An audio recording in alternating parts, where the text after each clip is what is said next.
Our world is unfair. I don't think any of us can argue otherwise. There are bad people in this world, and there are people who do bad things to good people. And that's just a harsh reality of the world. However, in order to prevent people from doing bad things, we send them to prison. However, our prison system is immensely flawed. Ever since the 1980s, our prisons have become flooded with new inmates. Partially due to the war on drugs, but the war on drugs is a smaller issue from a much larger problem, and that problem is known as mass incarceration, and it highlights the base issues within our prison system. According to Vice, ever since the 1980s, the number of inmates within our prisons has more quadrupled. And in the next few minutes, I'll be discussing why mass incarceration is such an issue within the US and why our prison systems are so flawed.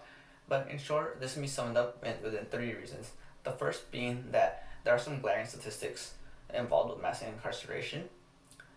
Our prison systems focus too much on punishment, and finally, our prison systems are incredibly inhumane.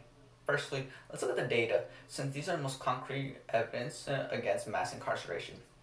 According to Vice, the U.S. houses about 2.4 million prisoners.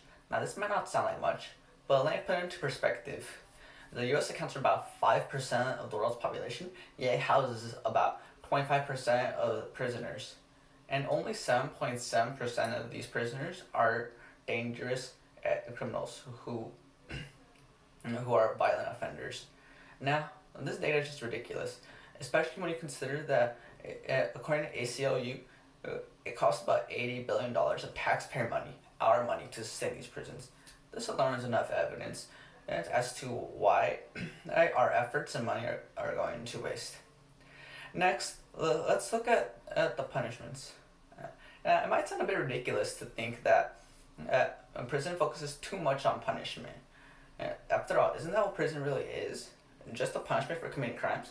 Well, that's only part of prison's purpose. In reality, prison's meant to serve three main purposes.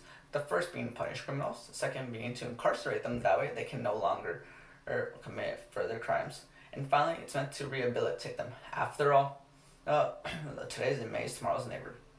However, in this final step, our prison system fundamentally fails in. According to CBS News, about 43% of inmates end up back in prison within the first 3 years of being released. But why is that exactly?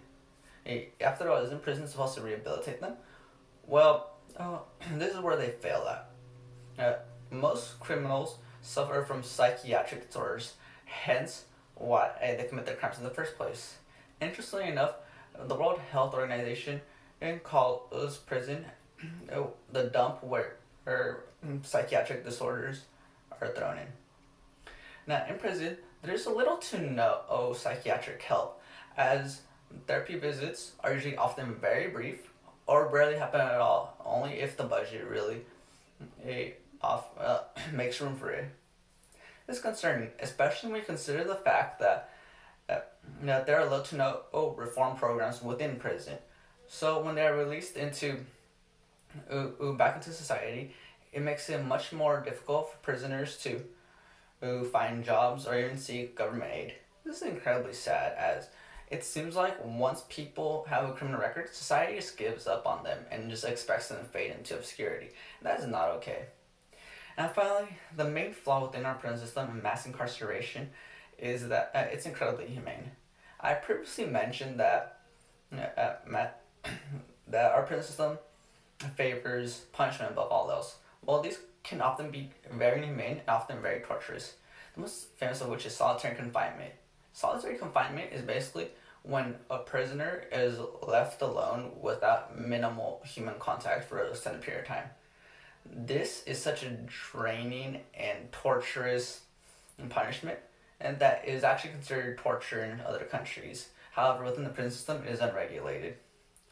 According to Jonathan Simon, a professor of law at UC Berkeley, prisons are also such horrible and poor places to be at that they breed other chronic illnesses, both physical ones such as diabetes and mental ones such as schizophrenia, bipolar disorder, and even depression.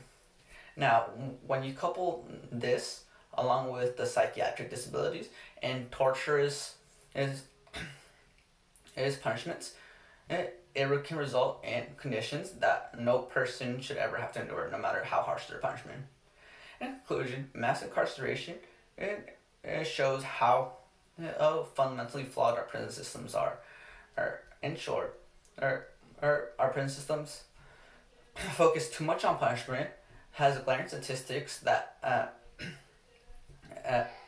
go along with mass incarceration, such as the extreme costs us that go into sustaining in our prisons, as well as the sheer amount of people that we hold.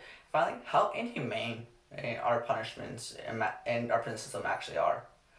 Mass incarceration is bred through good intentions, keeping crime and drugs off our streets. However, this has largely backfired and has gone to the extreme.